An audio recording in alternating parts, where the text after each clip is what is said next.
புஷ்பா 2 விவகாரத்தில் இன்று காவல் நிலையத்தில் விசாரணைக்கு மீண்டும் ஆஜராக நடிகர் அல்லு அர்ஜுனுக்கு சிக்கட்டப்பள்ளி போலீசார் நோட்டீஸ் அனுப்பியுள்ளனர்.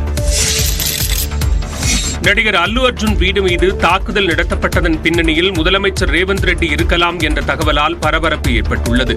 ஐதராபாத்தில் உள்ள ஒரு திரையரங்கில் கடந்த 4ஆம் தேதி திரையிடப்பட்ட புஷ்பா 2 திரைப்படத்தை பார்க்க அல்லு அர்ஜுன் வந்தபோது ஏற்பட்ட கூட்ட நெரிசலில் சிக்கி பெண்மணி ஒருவர் உயிரிழந்தார்.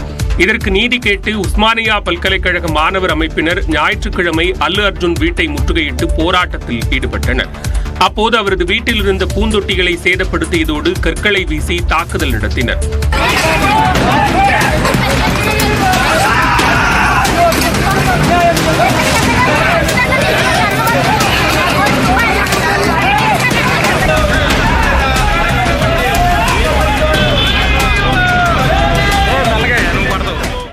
இந்த சம்பவம் தொடர்பாக 6 பேர் கைது செய்யப்பட்டனர். அவர்களுக்கு ஐதராபாத் நீதிமன்றம் திங்கட்கிழமை ஜாமீன் வழங்கி உத்தரவிட்டது.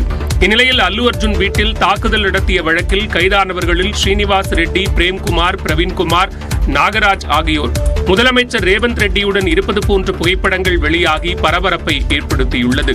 அதில் ஸ்ரீனிவாஸ் ரெட்டி முதலமைச்சர் ரேவந்த் ரெட்டியின் சொந்த தொகுதியான கொடங்கல் தொகுதியின் இளைஞர் காங்கிரஸ் நிர்வாகியாக இருப்பதும் அவரது தலைமையில் அல்லு அர்ஜுன் வீட்டை முற்றுகையிட்டு போராட்டம் நடத்தியிருப்பதும் தெரியவந்துள்ளது. புஷ்பா 2 திரைப்படம் வெளியிடப்பட்ட நாளில் கூட்ட நெரிசலில் பெண் உயிரிழந்த விவகாரத்தில் விசாரணைக்காக இன்று ஆஜராக நடிகர் அல்லு அர்ஜுனுக்கு காவல்துறையினர் மீண்டும் சம்மன் அனுப்பியுள்ளனர். புஷ்பா 2 திரைப்படம் வெளியான நாளில் ஐதராபாத்தில் உள்ள சந்தியா திரையரங்குக்கு நடிகர் அல்லு அர்ஜுன் வந்தபோது கூட்ட நெரிசல் ஏற்பட்டது. இது தொடர்பாக அல்லு அர்ஜுன் மீது வழக்கு பதிவு செய்த சிக்கடப்பள்ளி காவல் நிலைய காவலர்கள் அல்லு அர்ஜுனை கைது செய்தனர். நீதிமன்ற காவலில் சிறையில் அடைக்கப்பட்ட அவர் பிணையில் வெளியே வந்தார். இந்த நிலையில் விசாரணைக்காக காவல் நிலையத்தில் இன்று காலை 11 மணிக்கு ஆஜராக சிக்கடப்பள்ளி காவலர்கள் மீண்டும் சம்மன் அனுப்பியுள்ளனர். இதனிடையே கூட்ட நெரிசலில் உயிரிழந்தவரின் குடும்பத்தினருக்கு 50 லட்சம் ரூபாயை திரைப்பட தயாரிப்பாளர் வழங்கியுள்ளார்.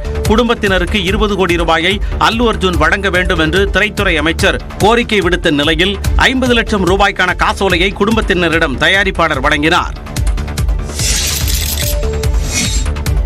புஷ்பா 2 திரைப்பட பிரீமியர் ஷோ நிகழ்ச்சியில் ஏற்பட்ட கூட்ட நெரிசலில் பெண் உயிரிழந்த விவகாரத்தில் யார் மீதும் யாரும் குற்றம் சொல்ல முடியாது என இசையமைப்பாளர் தேவா தெரிவித்தார். மதுரையில் செய்தியாளர்களை சந்தித்த இசையமைப்பாளர் தேவா அடுத்த மாதம் 18ஆம் தேதி ஒத்தக்கடை அருகே தனது இன்னிசை கச்சேரி நடக்க உள்ளதாக தெரிவித்தார்.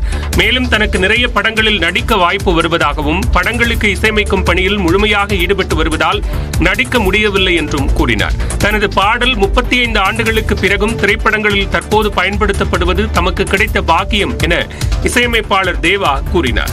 சமாதானம் பண்ணிக்கணும், வேற வழியே இல்லை. யார் மேல யார் குற்றம் யாரும் சொல்ல முடியாது இந்த மாதிரி வழக்குகளை. தொடர்ந்து பேசிய அவர் நடிகர் ரஜினிகாந்துடன் இணைந்து பணியாற்ற விரும்புவதாகவும் அதற்காக காத்திருப்பதாகவும் தெரிவித்தார்.